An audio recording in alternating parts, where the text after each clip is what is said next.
90% des Français n'ont jamais investi en bourse. Car investir en bourse, ça n'est pas vraiment dans la culture française. Pourtant, près d'un quart d'entre eux se disent prêts à investir sur les marchés financiers afin de faire fructifier leur épargne. Pourquoi une telle différence entre, d'un côté, l'envie d'investir son argent et de l'autre, l'absence d'action ? Vous faites peut-être partie de ces gens qui hésitent à investir en bourse. Ou peut-être que vous avez déjà passé le cap, mais que parfois vous vous posez encore des questions sur la pertinence de votre stratégie. Ce frein à l'investissement, il est lié à la peur du risque et au manque de culture financière. La bourse est considérée comme un casino géant, d'ailleurs on parle souvent de jouer en bourse, où seuls les initiés réussissent à gagner de l'argent. Pourtant, toutes les études montrent que sur le long terme, la bourse est la classe d'actifs la plus performante, devant l'or ou l'immobilier notamment. Voyons donc les 8 raisons pour lesquelles vous devriez investir en bourse dès aujourd'hui. On commence par la première raison qui est de bien diversifier son patrimoine. Cette raison devrait faire plus de sens pour vous si vous vous intéressez à la bonne gestion de votre patrimoine. Il s'agit de la bonne vieille règle de la diversification. On ne met pas tous ses œufs dans le même panier. Oui, je sais, vous l'avez certainement déjà lu ou entendu des centaines de fois, et pourtant, je parie que si vous avez déjà du patrimoine, celui-ci est majoritairement composé d'immobilier, de livrets ou de fonds euros investis sur des obligations qui d'ailleurs actuellement ne rapportent plus grand-chose. Et une bonne diversification doit passer par une diversification dans les supports et les classes d'actifs qui composent votre patrimoine. L'investissement en bourse va donc vous permettre de mettre en place cette diversification. Si vous débutez en bourse, vous avez les ETF qui sont des paniers d'actions qui sont faciles d'accès et vous permettent d'acheter en une fois plusieurs actions. Donc, en investissant dans un fonds, vous investirez en fait dans une large liste de sociétés qui vous permettra d'être largement diversifié. La deuxième raison pour laquelle vous devriez investir en bourse, c'est qu'à long terme, la bourse ne fait que monter. Cette expression « la bourse monte à long terme », vous l'avez probablement déjà entendue. Mais l'appréhender concrètement, c'est mieux. La courbe suivante représente l'évolution du S&P 500, l'un des principaux indices boursiers américains, depuis plus de 70 ans. Certes, l'évolution n'est pas linéaire, et les crises de 2002 et 2008 sont bien visibles sur ce graphique. Néanmoins, on ne peut guère remettre en cause que cette courbe est en croissance continue sur le long terme. D'ailleurs, en parlant de crise, elles ne sont en vérité pas si fréquentes que cela. Depuis 1950, il n'y a eu que 3 années où la bourse américaine a baissé de plus de 20% en dollars réels. En 1974, où la bourse a baissé de 33%, en 2002, où elle a baissé de 23%, et en 2008, où elle a baissé de 39%.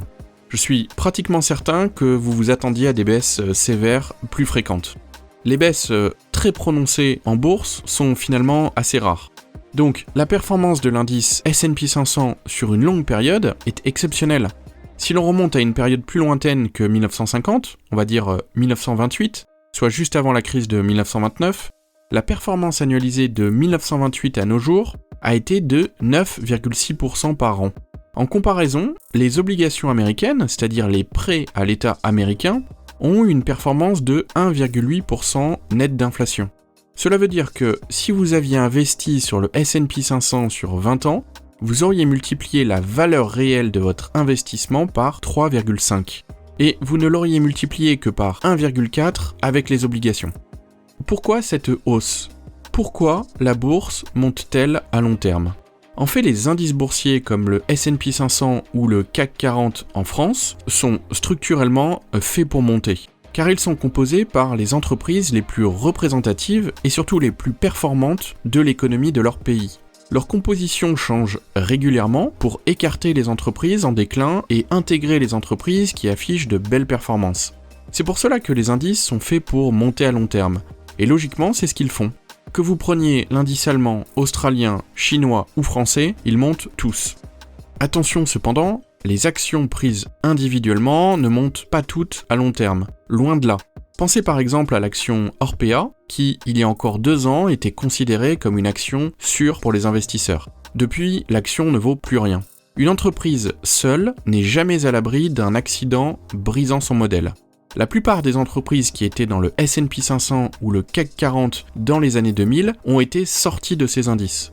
Alors, sans rejeter la pratique du stock picking, qui consiste à choisir soi-même les actions que l'on achète, il est préférable d'investir dans des indices larges, composés d'entreprises performantes, plutôt que de choisir quelques actions individuelles, surtout lorsque l'on débute dans l'investissement en bourse. Troisième raison pour laquelle vous devriez investir en bourse, c'est qu'il n'a jamais été aussi facile d'investir en bourse aujourd'hui. Déjà, les frais n'ont rien à voir avec ce qu'ils étaient dans les années 80 par exemple. Il est aujourd'hui possible de réaliser un achat de titres pour moins de 5 €, parfois même moins, certains courtiers offrant les frais de transaction. Avant, il n'était pas rare qu'une opération vous coûte entre 40 et 50 €. Aujourd'hui, les frais de gestion peuvent être particulièrement faibles. Sur les fonds indiciels, les ETF, vous pouvez investir dans des indices représentant 300 entreprises européennes pour des frais annuels s'élevant à moins de 0,2%. Niveau fiscalité, il est aujourd'hui possible d'investir en bourse sans être taxé sur les gains en capitaux ou sur les dividendes pendant tout le processus de création de richesse. Le PEA, le plan d'épargne action par exemple, permet d'éviter de se faire taxer sur ses gains tant que l'on ne retire pas d'argent, et de ne payer à terme que les prélèvements sociaux qui s'élèvent à 17,2% sur vos gains réalisés. Contrairement à ce que l'on pense, en termes de taxation des plus-values, la France est un des pays les plus intéressants comparé aux autres pays européens. Concernant le compte titre ordinaire, le CTO, la fiscalité de celui-ci est moins avantageuse, mais elle est plafonnée à 30% maximum avec la flat tax. De plus, même sur un compte titre qui n'offre pourtant aucun avantage fiscal, si vous avez une stratégie d'achat-conservation, via des ETF capitalisants par exemple, vous ne serez pas taxé sur les gains tant que vous ne revendez pas vos titres. Investir en bourse est aussi beaucoup plus simple du fait de la dématérialisation totale et simplifiée des démarches d'investissement. Vous n'avez plus besoin de vous rendre chez un courtier ou de passer des ordres par téléphone. Tout se passe en ligne, et les courtiers comme les assureurs ont simplifié les démarches, et les interfaces de gestion sont très faciles à utiliser. Comme pour les nouvelles banques, ou de plus en plus de services, l'accent est mis sur la facilitation de l'expérience de l'utilisateur. D'ailleurs, si vous souhaitez connaître les courtiers que j'utilise à titre personnel, vous pouvez aller voir en description ceux que j'utilise. Si vous vous inscrivez, vous bénéficierez en plus d'un bonus de parrainage. Les risques de l'investissement en bourse ont également largement diminué grâce aux ETF, que l'on appelle également les trackers. Ils ont l'avantage de croître sur le long terme et de ne presque rien coûter. Investir dans un tracker qui suit plusieurs centaines d'actions permet d'être diversifié et donc de minimiser les risques. Avant que les trackers d'indices n'existent, il fallait acheter soi-même des centaines d'actions pour obtenir le même niveau de diversification, tout en pensant à rééquilibrer son portefeuille d'actions régulièrement, selon les performances de chaque action. Le niveau de connaissance nécessaire pour investir était alors beaucoup plus élevé. Quatrième raison d'investir en bourse, ne pas investir vous coûte de l'argent. On appelle cela le coût d'opportunité. Le coût d'opportunité, ce sont les gains auxquels on renonce en n'investissant pas. Et actuellement avec l'inflation, le coût d'opportunité est très élevé. À l'heure où j'écris cette vidéo, l'inflation s'élève environ à 6% en France. Concrètement, cela signifie que tous les ans, vous perdez 6% de votre argent qui se trouve sur votre compte courant. Votre argent fond comme de la neige au soleil, littéralement. Même si l'inflation devrait baisser d'ici quelques mois, l'idée est exactement la même avec une inflation à 2% telle que nous l'avons connue pendant de nombreuses années. Pour calculer un coût d'opportunité, vous pouvez faire le calcul rétroactif de combien vous aurez rapporté un placement si vous aviez investi il y a 10 ans par exemple en bourse, en immobilier ou ailleurs. Pour cela, on peut utiliser un tableau qui calcule automatiquement les intérêts composés. Ce tableau d'ailleurs, vous pouvez le retrouver en description de la vidéo. Imaginons que cela fait 10 ans que vous disposiez de 100 000 €, mais que vous ne les avez jamais investis, par crainte, par manque d'informations, ou que vous les gardez pour un autre projet. Supposons qu'il y a 10 ans, vous aviez placé ces 100 000 € sur un ETF S&P 500. Sur 10 ans, le S&P 500 a servi à un taux de rendement de près de 9%. Donc, vous le voyez sur ce tableau, le coût d'opportunité de ce non-investissement est de plus de 136 000 € au bout de 10 ans. Ces 136 000 €, c'est-à-dire les 236 000 € de capital que vous avez accumulé au bout de 10 ans moins les 100 000 € de votre investissement de départ, sont le coût d'opportunité que vous avez payé pour n'avoir rien fait de votre argent pendant 10 ans. Pour autant, ne vous lamentez pas trop longtemps sur votre erreur. Mis à part avoir eu un cours sur l'importance d'investir son argent au lycée, ce qui m'étonnerait fortement, la plupart des gens se réveillent un jour en se demandant quoi faire de tout cet argent qui s'accumule sur leur compte. Parenthèse dans cette vidéo, j'ai un petit exercice pour vous qui va vous prendre 3 secondes. Si la vidéo vous plaît, mettez un pouce bleu et abonnez-vous à la chaîne afin d'être informé dès qu'une vidéo est publiée. La 5e raison pour laquelle vous devez investir en bourse, c'est que vous n'avez pas besoin d'être un expert pour y investir. C'est un grand mythe de l'investissement en bourse. D'abord, sachez que les experts en économie ne sont pas forcément de très bons investisseurs. Maîtriser les mécanismes qui régissent le monde économique et les expliquer, ça peut aider, évidemment. Mais cela ne fait pas obligatoirement de vous un investisseur chevronné. Un exemple tout simple, est-ce que le fait d'être un excellent garagiste fait de vous un excellent conducteur ? Eh bien non. Et c'est exactement pareil pour l'investissement. Le fait d'être interviewé dans les médias en costard-cravate pour expliquer la baisse des taux de la Fed ne fait pas de vous un meilleur investisseur. Si le fait d'être un expert garantissait d'être un meilleur investisseur que la moyenne, alors les experts seraient des gestionnaires de fonds capables de battre le marché. Or, presque aucun gestionnaire de fonds ne bat le marché. Vous pouvez vous-même obtenir la performance du marché et ainsi battre la quasi-totalité des experts en détenant un simple ETF qui suit un indice large, sans vous intéresser le moins du monde à l'actualité économique, et sans même ne rien comprendre à ce que racontent les experts à la télévision ou à la radio. 6e raison pour laquelle vous devriez investir en bourse, c'est que l'investissement en bourse, ça ne prend pas de temps. C'est un peu la suite logique des points précédents. Si vous n'avez pas besoin de devenir un expert, ni de choisir individuellement vos actions, car un tracker d'indices fera bien mieux, vous économisez du temps par rapport à ceux qui choisissent individuellement leurs actions, ceux qui pratiquent le stock picking. Alors attention, je n'ai rien contre ceux qui choisissent individuellement des actions. D'ailleurs, je le fais moi-même pour une faible partie de mon capital, afin de prendre des risques, et aussi pour rendre l'investissement plus ludique. Car oui, investir dans des ETF, il faut le dire, cela fonctionne, mais c'est ennuyeux, car il n'y a rien à faire.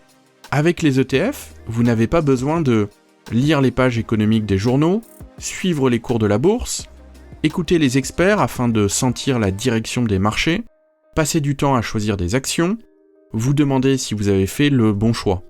Investir dans des trackers vous prend environ 5 à 10 minutes par mois, grand maximum, lorsque vous avez une stratégie bien définie. Une fois les achats effectués, vous pouvez partir faire le tour du monde pendant 1 an, sans vous soucier de l'actualité, et pourtant, vous continuerez toujours à investir. Investir en bourse, c'est probablement l'activité la moins chronophage du monde de l'investissement. 7e raison pour laquelle vous devriez investir en bourse, c'est que l'investissement en bourse est bien plus profitable que la spéculation.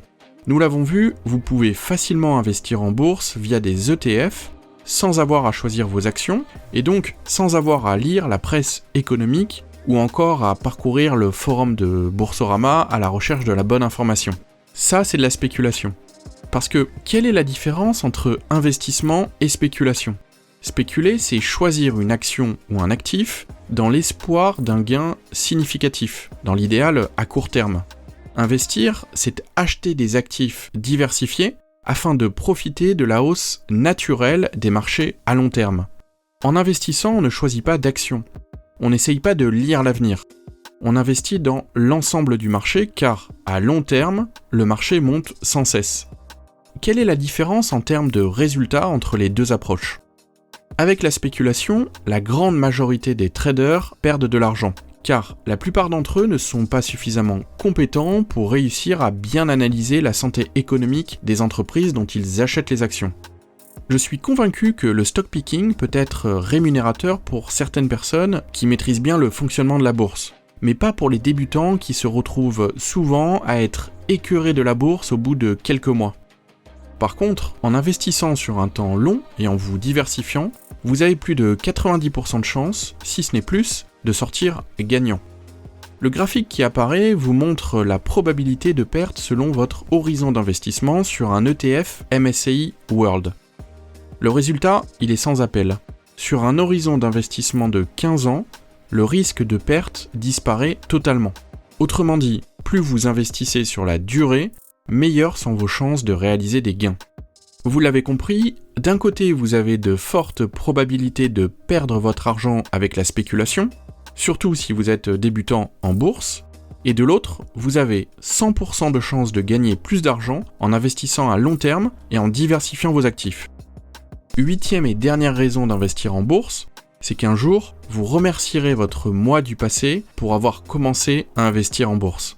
Vous serez heureux d'avoir planté votre arbre à produire des revenus complémentaires sans vous soucier d'une gestion au quotidien.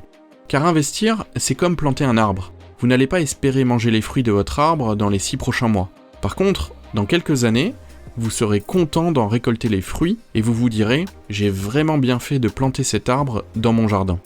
Et lorsque vous investissez, vos gains généreront encore d'autres gains. C'est le principe des intérêts composés. En réinvestissant vos gains, vous avez la possibilité de faire travailler de l'argent que vous n'auriez pas eu si vous n'aviez pas investi. C'est l'effet boule de neige. Et sur le long terme, cela fait une très grosse différence. Car investir, c'est une histoire d'effets cumulés. Il y a un dicton chinois qui dit « Le meilleur moment pour planter un arbre, c'était il y a 20 ans. Le deuxième meilleur moment, c'est aujourd'hui. » Si vous n'avez jamais investi, ne vous lamentez pas en vous demandant combien vous auriez pu accumuler aujourd'hui. Dites-vous plutôt, aujourd'hui est et sera toujours le meilleur moment pour passer à l'action. Si vous vous dites que 20 ans c'est trop loin comme horizon, soyez conscient que vous commencerez à récolter des fruits dès les premières années. D'ailleurs, que vous investissiez ou non, les 20 prochaines années finiront par passer dans tous les cas. En tout cas, c'est tout ce que je vous souhaite. Vous connaissez maintenant les 8 bonnes raisons d'investir en bourse. Votre stratégie n'a pas à être parfaite dès maintenant. Vous pouvez commencer par de petites sommes, tout en vous formant et en ajustant votre stratégie au fur et à mesure que vous investissez. Vous pourrez aussi ajuster votre niveau de tolérance au risque avec ce qui vous correspond le mieux. Et si vous faites une erreur, ce que tout le monde fait un jour ou l'autre, eh bien vous serez content de l'avoir fait avec l'épargne accumulée pendant quelques mois, plutôt qu'avec celle de toute une vie. Vous en tirerez des leçons et deviendrez plus aguerri et plus sûr de vous lorsque vous aurez des sommes plus importantes à investir. Voilà, c'est la fin de la vidéo. N'hésitez pas à mettre un pouce bleu et à vous abonner si la vidéo vous a plu. Et en attendant, je vous souhaite à tous plein de réussite dans vos investissements. À bientôt, ciao.